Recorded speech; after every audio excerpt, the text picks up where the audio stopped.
Hello, I'm K. Salman, and today I would like to give you a very important tip about how to understand the unseen passage. Do you know what is the meaning of unseen passage? The passage which is not seen before. ऐसा रास्ता इसको पहले कभी ना देखा गया. Do you know when you go to market, you go to your school, you can come back easily. आप अपने घर से निकलते हैं, आप स्कूल जाते हैं, आप मार्केट जाते हैं, लेकिन आप आसानी से अपने घर वापस आ जाते हैं. क्यों? क्योंकि वो रास्ता आपका मालूम है. लेकिन यदि पहली बार आप कहीं ऐसी जगह निकलते जो अनजान हो, जिसको आप नहीं जानते, कैसे पहुंचते हैं आप जानकारियां लेते हुए, लोगों से पूछते चाहते हुए, एंड अपने जो पुराने एक्सपीरियंसेस हैं उसकी मदद से आप गैस करते हैं, अंदाज़ा लगाते हैं और उन रास्तों से उस मंजिल तक पहुंचते हैं जो आपने सोची हुई है. Unseen passage means you don't know the passage, but with the experience of your past experiences, with the past knowledge, with the guesses, by asking other people, you just reach the right way. ठीक है.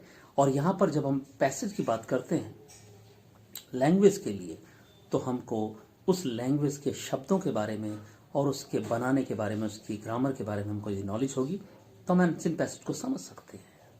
क्या करेंगे उसके लिए? तो मैं आपको बताऊंगा कि कैसे हम अनसीन पैसेज को सॉल्व करें.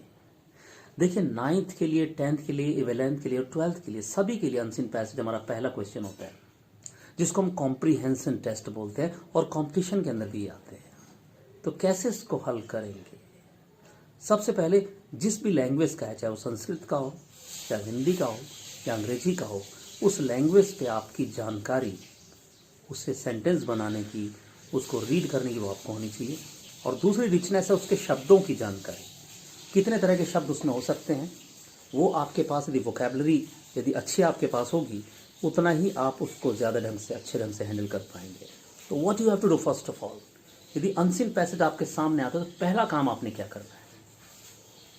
ठीक है, पहला काम आपने करना है कि उसके नीचे जो क्वेश्चन दिए होते हैं, तरीके कई तरह के हैं, लेकिन मैं आपको इजी तरीका बता रहा हूं कि जो उसमें क्वेश्चन दिए होते हैं, आप यदि उस क्वेश्चन को रीड करेंगे तो आपको आइडिया लग जाएगा कि वो जो पैसेज और जो पैराग्राफ है, वो जो बात कही गई है, वो किस टॉपिक के बारे में कही गई है.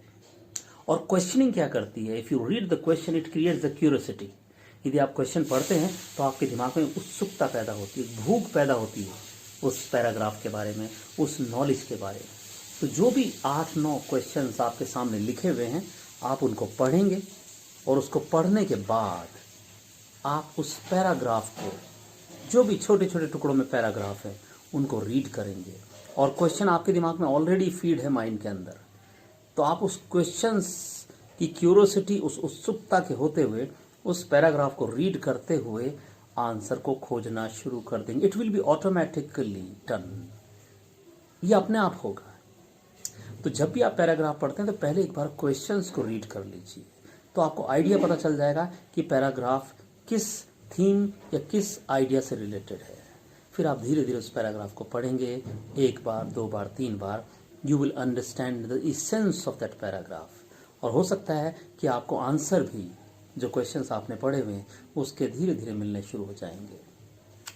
और आप उस क्वेश्चन के आंसर के बाद जो शब्द उसके अंदर होते हैं, रिलेटेड जो वोकैबलरी होती है, ज़रूरी नहीं कि आपको सारे शब्द वो आते हों, लेकिन अंदाजे से, पैराग्राफ से मैच करते हुए, कंटेक्चुअल जो मीनिंग होता है, उस पैराग्राफ से, उस सिचुएशन से मिलता हुआ जो अर्थ होता है, वो आप निकाल पाएंगे. That's why it is called comprehension. इसका मतलब होता है समझ. ऐसा नहीं कि आप हर शब्द और हर सेंटेंस में बिल्कुल एक्सपर्ट हों, लेकिन आपको समझ पैदा हो जाती है, आप उस बात को समझ पाते हो इंटेलिजेंस से, और आप उसका आंसर कर पाते हो. तो I told you how to read that. First of all, you have to understand the question, and then by reading that paragraph you can see the answer where the question is being answered. और relevance जो शब्दों का है, जो संबंध है शब्दों का, उसके अर्थ भी आप समझ पाते हो. थोड़ा टिपिकल वर्ड होते हैं, टिपिकल शब्द होते हैं, डिफ़िकल्ट वर्ड होते हैं, लेकिन जब आप अंडरस्टैंड करते हैं तो आप उसका धीरे धीरे आंसर भी आपको मिलना शुरू हो जाता है. और आप अंदाजे से, अपनी समझ से, अपनी कॉम्प्रीहेंसिव पावर से उसको आंसर कर पाते हो। ठीक है, just to try the paragraph with the tips of these given by me. Okay, thank you very much.